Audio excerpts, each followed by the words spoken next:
the interest of Batch 94 of I will, to the best of my ability, uphold, promote, and support the goals and objectives.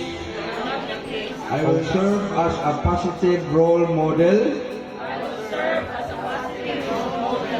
leader and voice for the Batch population. I will strive to achieve the high level of expectation that goes along with being a Batch 94 officer of Naga 2 Sepok Central School. So help us God.